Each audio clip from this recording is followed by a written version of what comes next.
Morning everyone, Dr. Eric, your fitness physician here. It's a beautiful weekend, fall weather. I'm going to give a couple quick presentations and talks about hormones, fat balance, energy loss, energy gain, hormonal theory of obesity, and many more things. I'm going to talk about fasting. It's going to be a multi-part series. I'm going to break it down into short little videos, and I'm going to try to write bigger next time. I know everyone loves my writing. So today, just a quick primer, the intro. It's all about the energy balance, and a lot of my patients come to me because they're trying to lose weight, they're trying to burn off fat and put on muscle, right? That's the ultimate holy grail, and that's what we're all trying to achieve: a healthy body, healthy mind, and just about everybody, of course, wants to lose some fat. And I think we're learning that the more fat you have, fat is a very inflammatory substance. It doesn't just sit there and look bad on your body. It actually secretes various inflammatory cytokines and does other things to the body, which can precipitate other problems. We're finding a lot of the diseases and problems and scourges of our body: diabetes, the metabolic syndrome, heart disease, inflammatory autoimmune. All these things can be related to dysregulation of the hormones, as well as fat accumulation and basically inflammation and oxidation.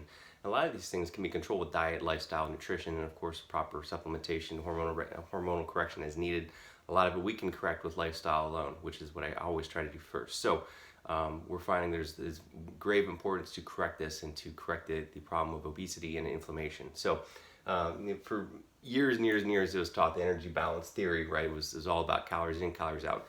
A lot of people take one side on this argument, and I think they're both important. Calories certainly do matter, but the prevailing theory was that it's just about calories, and that really doesn't hold water when you look at the studies. So it's a little bit of both. I'm gonna be a little political here, but the important thing is it's truly not just that, because our bodies don't recognize calories; they recognize foods, and they recognize what we eat. And it's not what we eat; it's what we do with what we eat. So the longest time was calories in, calories out. It's what you eat, and how much you're doing, how much you're moving, how much exercise you're doing. So if you're taking in too much, taking in more than what you're burning off through your normal activities of the day and your normal basal metabolism, you're going to gain weight. If you burn off and you burn more and expend more than you take in, you're going to lose weight. It's that simple. So the solution was just eat less and move more, right? Simple. Did that work? No, it didn't work. So unfortunately, for years, decades even, again, this is what was happening, especially during the low-fat craze of the 80s and 70s, 80s, and that I grew up in. People were eating less and exercising more.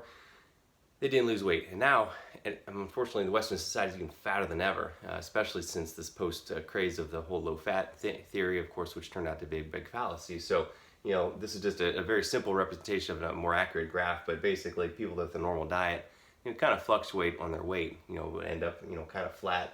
People that ate less, yeah, sure, they might drop weight initially, but guess what happens over time? They all flatten out, and they basically ends up being about the same. So, and some people would actually rebound and gain weight. So that was not a good thing. So basically, food, energy. Bottom line is your body's either gonna burn it through your metabolism, your activity, or it's gonna store it as fat.